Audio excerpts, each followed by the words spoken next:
अच्छा, अब आप जब यूके के ऊपर लिमिटेड कंपनी के ऊपर अकाउंट बनाएँगे तो अब इसका मतलब ये होगा कि हम प्लस माइनस सुन लें अब आप लोग।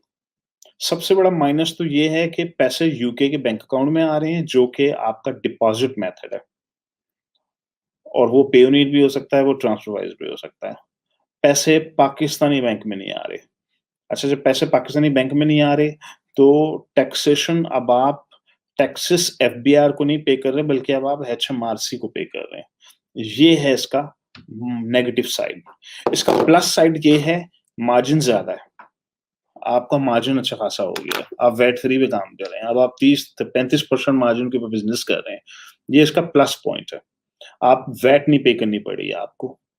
अ, वो अलग बात है कि चाइना या पाकिस्तान से जो सामान जाएगा वो आप डिलीवरी रेट आप कैलकुलेट करेंगे, उसमें वैट क्लेम भी नहीं करेंगे आप लोग।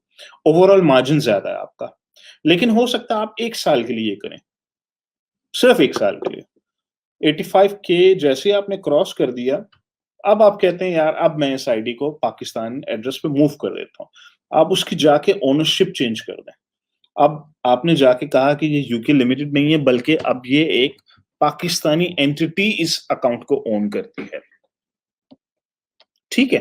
पाकिस्तानी एंटिटी जो है वो आपकी Pakistani limited company, private limited है या पाकिस्तानी जो भी आपने डालना है, सोल प्रोप्राइटर डालना है, कुछ भी डालना है। तो आपने ओनरशिप चेंज कर दी उसकी। 1 साल के बाद जैसे ही ओनरशिप चेंज की, अब पैसे मनी कहाँ गिरेगी? अब मनी गिरेगी पाकिस्तानी पेयोनीर के अंदर या पाकिस्तानी ट्रांसफरवाइज़ के अंदर जो उस डिटेल या उस लिमिटेड या प्राइवेट लिमिटेड कंपनी के साथ जुड़ा हुआ है। अब वो पैसे आने शुरू हो गए पाकिस्तान में। अब जब वो पैसे पाकिस्तान आने शुरू हुए, तो अब आप टैक्सेस पे करेंगे एचएमआरसी को नहीं बल्कि एफबीआर को। लेकिन अब आपके ऊपर 20% वैट पड़ जाएगा। अब आप इंग्लैंड के अंदर आपका ईओआरआई नंबर होगा। आपकी पाकिस्तानी कंपनी का ईओआरआई नंबर यूके में अकाउंटेंट बना के देगा आपको। उस ईओआरआई नंबर के ऊपर चाइना या पाकिस्तान से आप इंपोर्ट किया करेंगे, सामान अमेज़न के वेयरहाउस में भिजवाया करेंगे और उसके ऊपर अब आप अपने इनपुट वैट या ड्यूटी भी क्लेम करेंगे।